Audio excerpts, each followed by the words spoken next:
Hello. I'm just going to do a quick video on knives and knife skills, mostly for the grade 10s, but anybody can watch it. Similar to the knife demo that Chef Macra I might do at the start of the school year or at the start of the semester. So I've got some vegetables here and some knives. So chef's knife.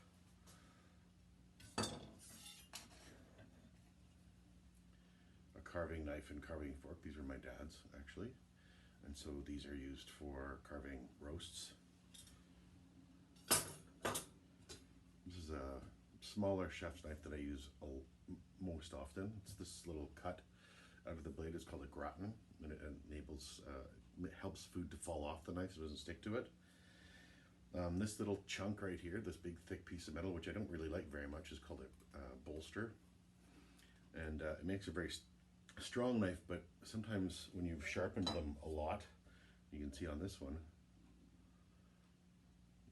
I end up, there's a space now where the knife doesn't actually hit the cutting board because I've had this knife for 20 years or almost. There's a bread knife with this serrated blade. I broke the tip off it. And of course, I think you all know the cake torting knife. I've got one of these at home as well. And that's just for cutting cakes in half. I use it for bread a lot as well. So there's knives. So normally just a chef's knife is what I use. I do sometimes use this little paring knife as well. This little guy, sort of a Japanese style blade, but you can tell it's actually it's quite a small knife compared to that. But it's got a really nice blade, and it's great for singing. If I'm gonna cut up a jalapeno or de-seed it, then I need a smaller knife than, say, the giant chef's knife. Oh my gosh, my cupboard doors are open. Embarrassing. Oh, so much better. All right, so I'm just gonna tilt the camera down so you can see what I'm doing on the cutting board. I'm gonna start with the jalapeno. I take the top off, I take the bottom off. I just check in there for some seeds. There are no seeds. I'll cut down the side of the pepper, and then I'll push the pepper open and slide the knife along the flesh of the pepper towards my hand. One of the only times we really cut towards ourselves. And I just change the direction, and I cut that part out. So that's the seeds. That's the part that's really hot. So we don't want to keep the seeds. If I'm making red pepper jelly or pepper jelly and I want to throw a couple jalapenos in, I always leave the seeds out. If you want to, you can leave the seeds in. I made a batch of some relish the other day with jalapenos and cucumbers, and I left a couple jalapenos worth of seeds in. So there's your little flap of pepper. I'm going to put this in a pasta sauce later. So I'm just going to cut this into strips, and I'm going to switch knives, and I'm going to cut this into little squares. So this is a small dice, not really a brunoise. Brunoise is a much smaller square than that. Close-ish. Okay, so cutting station. Bowl for my garbage, a bowl for my finished products, something that I can use to pick up the vegetables with. Okay, so there's some jalapenos cut up. I'm going to do a red pepper. So same deal, I'm going to use a small paring knife again. Top off, this little chunk becomes garbage. This little bottom piece, lovely. Again, cut, slide the knife in, unroll the pepper, and that's our pepper. So this is going to be in a sauce. If I was going to do veggies and dip, I probably would have picked a bigger pepper, but I would cut pieces about that, maybe a little bit longer than that. But this is going to be in a pasta sauce. So I'm just going to cut little squares.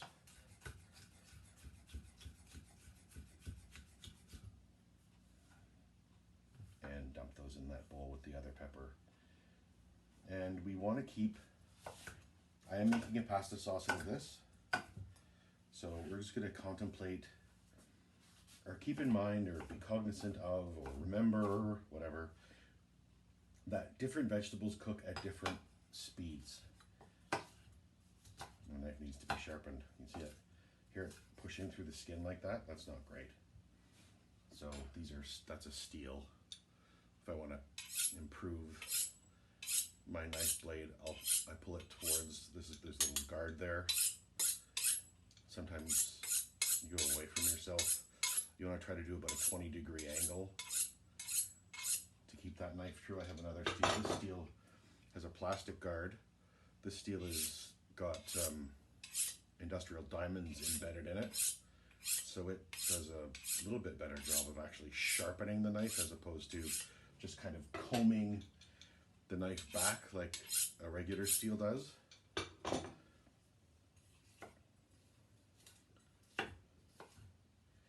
So again, I'm gonna just slice this up. I'm gonna put it in the same bowl with the red peppers because peppers cook in a similar length of time. What else do we have here? I've got an onion, I've got a carrot, I've got some celery. Carrot, I'm gonna take the bottom off the carrot. I'm going to take the top off the carrot. I'm going to peel the carrot. Generally speaking, we don't use the skins of carrots for things. It depends on what we're making. Sometimes we'll use vegetable skins in stocks. If it's a really delicately flavored stock, then sometimes we skip carrot peels. Sometimes we don't. Okay, it just depends on the chef who's making that. So we want to cut this into reasonable lengths. I'm just going to go in thirds-ish pieces. These roll. I want to take off a section so I've got a flat spot.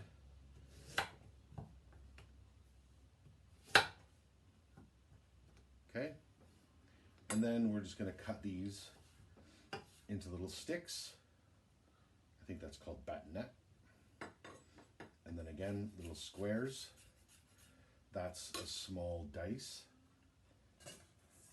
I need a new bowl because the carrots take longer to cook than the peppers. So I'm going to start with the peppers. If I want a tiny little square, then I cut small little lengths.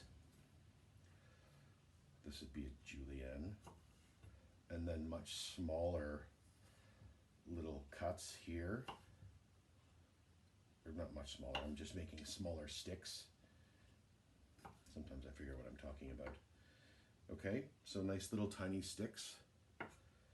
I think those are called allumette or matchstick. And then this little square, you might call that brunoise. Brunoise might even be a little bit smaller than that. Again, my training is 100% pastry, so this stuff I've learned from chefs I've worked with. Chef Mac, very knowledgeable. Okay, so I'm not going to worry too much about the size of these because it's going in a sauce, but I always try to cut nicely. I think the care that goes into food is important. Food is love. It's reasonable. So that's, if you're making a veggie and dip platter, this is what you're going to be doing, right? I almost always just start as if I'm making a veggie and dip platter. Make all these nice little square pieces. Then I'll cut them a little bit smaller. And then chop them up into little squares. And then those go in my sauce. Now, I'm not going to finish cutting those up. I'm going to do that in a minute. Onion. Actually, we'll do celery. Celery, pull off the ribs. The celery rib. You want to wash them.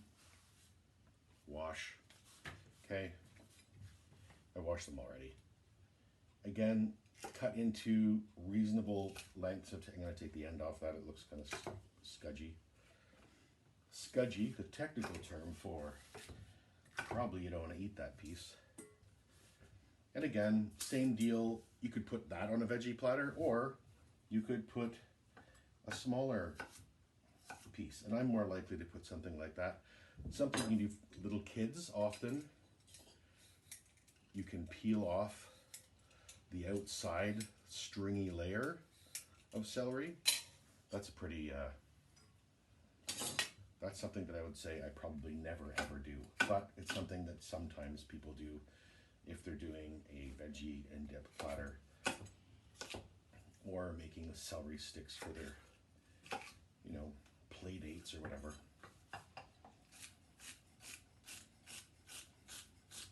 Notice how we're holding our hand in this way. The knife is running down my finger. I'm holding the knife in this way, 3 fingers over the handle, finger and thumb across from one another. These take a fairly long time to cook, so we can mix those with our carrots, because I'll start with that. What do we call this? Anybody remember what we call this? Celery, carrots, and onion? Anybody? Don't all speak at once. Somebody's saying, mirepoix. Okay, so I'm going to peel that onion. Peel the onion. Peel the onion. Okay, now I want slices, little nice slices. In an Asian dish, I might cut this way. I like that shape for making a stir fry. If I want slices because I want to do French onion soup, I might do it this way. I might do the whole onion, just big rounds. If I want a diced onion, the coolest thing to do is to hold the onion down with your open hand and cut almost all the way through, so it holds itself together. Then again, cutting partially through so it holds itself together, and then, oop, I lost a piece.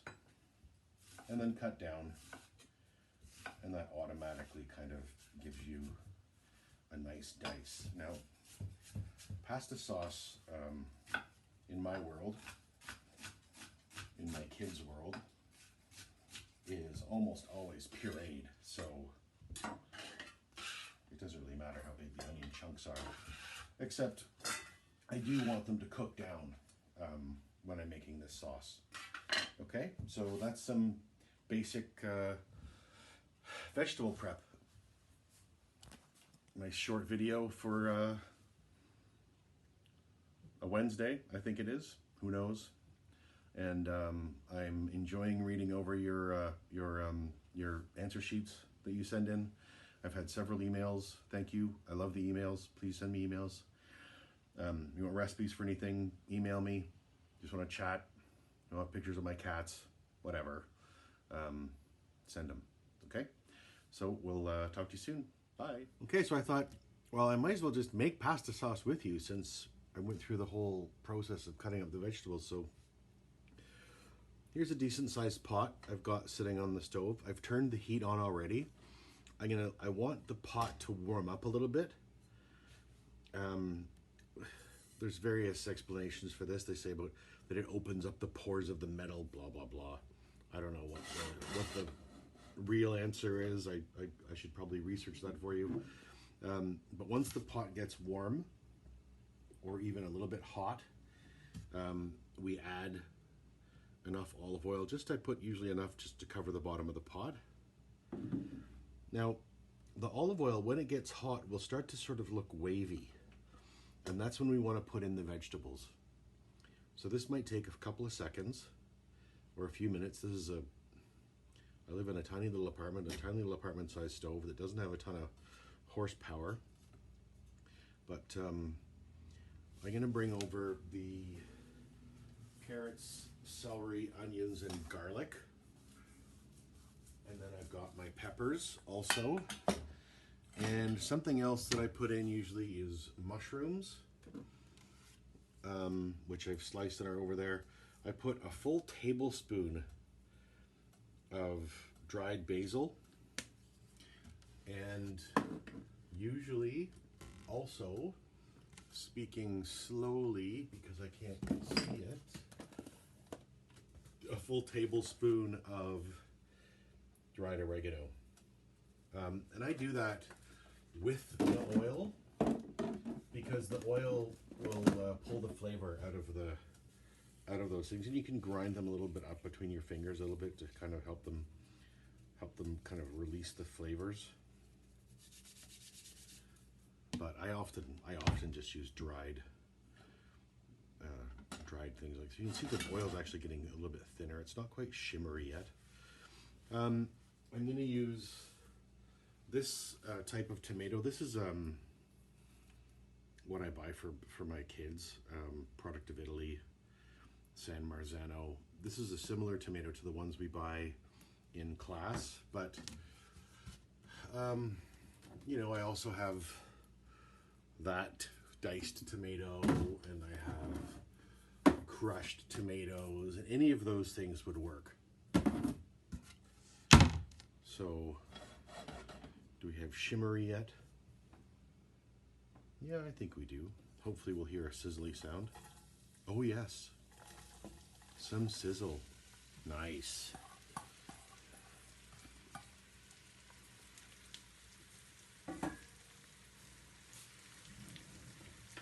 My favorite blue spatula.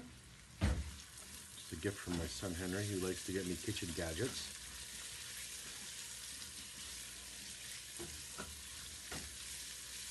So this is just going to sit and cook basically. It'll start letting out a fair amount of steam. And like Chef Mac talks about, I talk about caramelizing things or the Maillard browning effect, and we want to cook these vegetables. It completely changes the way they taste in the sauce if they've been cooked out properly before we add the tomatoes.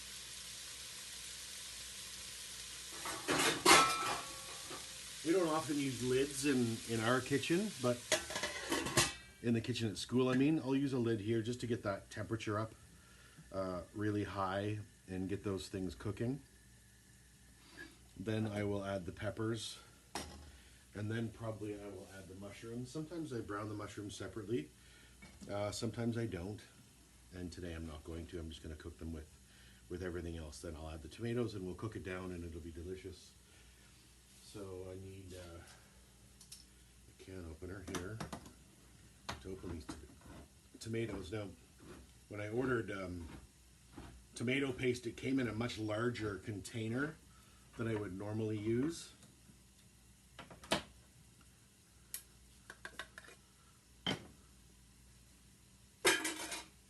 This is about twice as much tomato paste as I normally would put in a sauce of this size, so I'm just going to scrape out some of it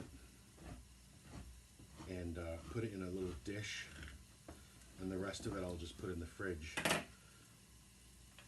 Probably not in the can.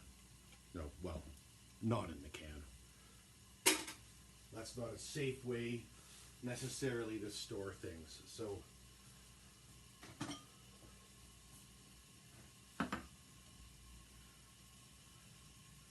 that's probably as much tomato paste as we need. It adds color, it adds thickness.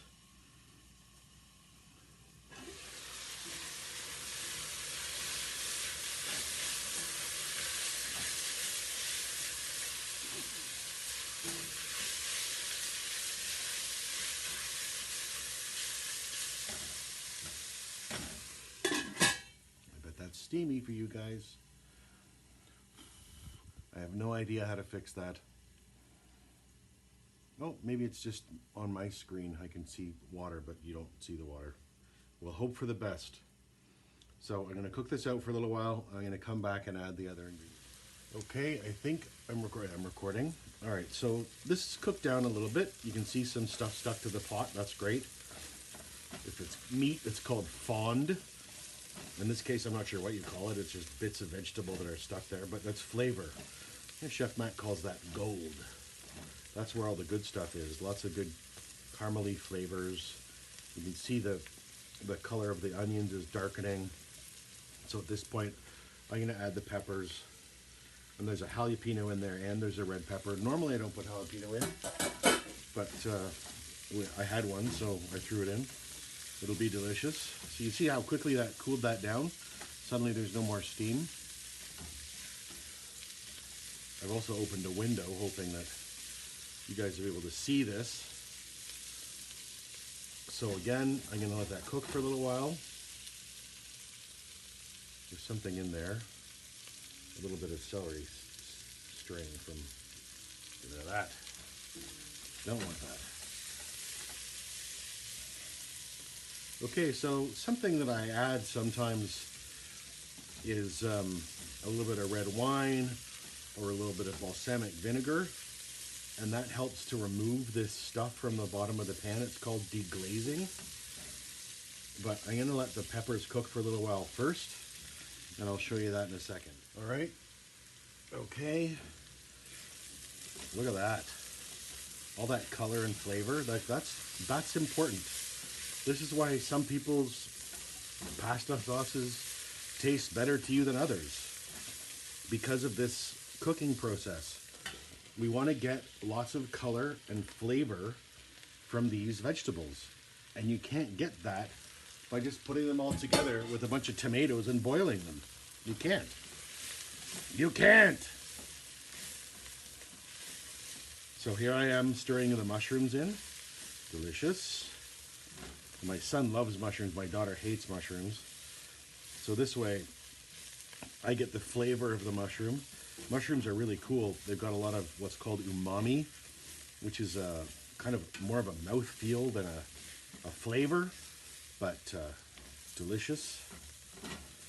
I'm sure my neighbors are listening to me through my window and they're like, that guy's losing his mind. He talks to himself constantly while he's cooking. That's weird. And it probably is, but I'm actually talking to you guys. So I'm going to throw a little bit of red wine in there now.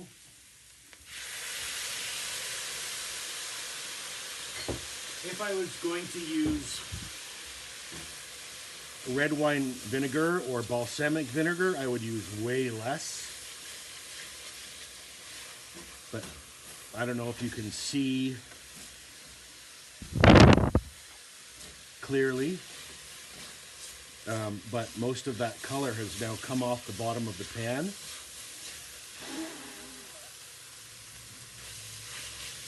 And it's just clean, mostly clean steel. So that means all of that nice cooked flavor, that vegetable fond, I guess, is going into the sauce. Okay, so we're gonna let the mushrooms cook down a little bit. And then we're going to add the tomatoes. The recipe that I use in class for pizza sauce calls for brown sugar. And the brown sugar can go in any time. But because I'm using these kind of more expensive tomatoes, I don't have to add sugar.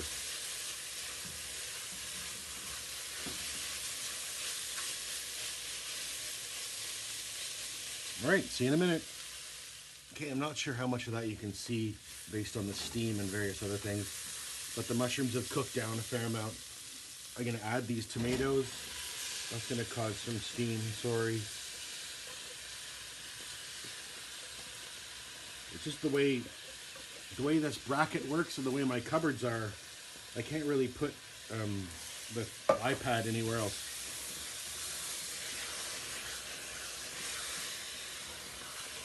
Stir that in. Tomatoes are also a little bit acidic, not a ton. Enough that they will deglaze the pan as well, but not enough that you can't can them without adding acid. They can make you really sick. That's an important thing. A lot of people think tomatoes are acidic enough that you can't get botulism from them, but actually tomatoes are not acidic enough to kill the bacteria that causes botulism, which is a horrible foodborne illness made from, usually created with improper canning or improper canning techniques. Okay, so there's that. Now, this will be pureed and it will be seasoned. I have not put salt at all in this, so this has to cook down for a little while. It's nice and thick.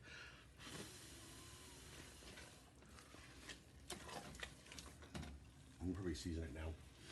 That's going to be a good teaspoon and a half of salt, probably. In the big recipe we use at the school, it's a 100-ounce can of tomatoes. This one is it even in ounces? It's probably in metric.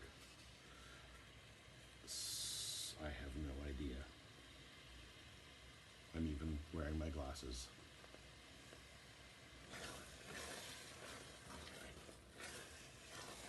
Anyway, it looks like it's about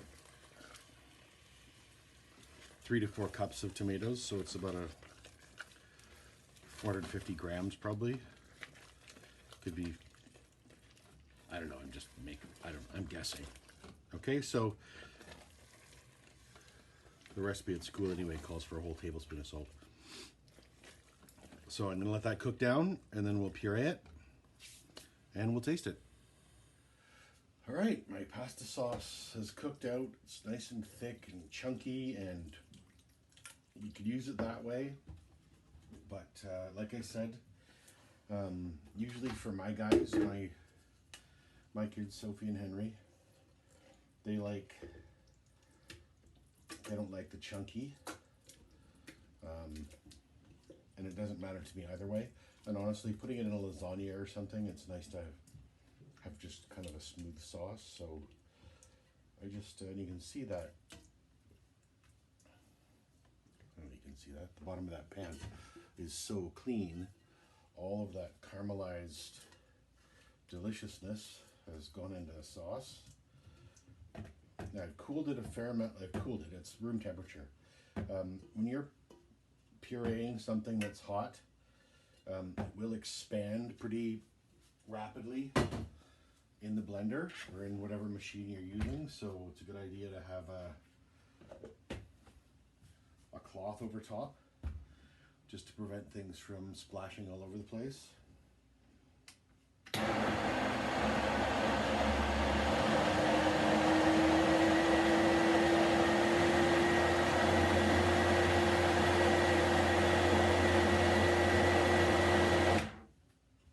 Okay, that was just a few seconds. That's nice and thick. Delicious. All right. There's some knife skills in a pasta sauce. Talk to you soon.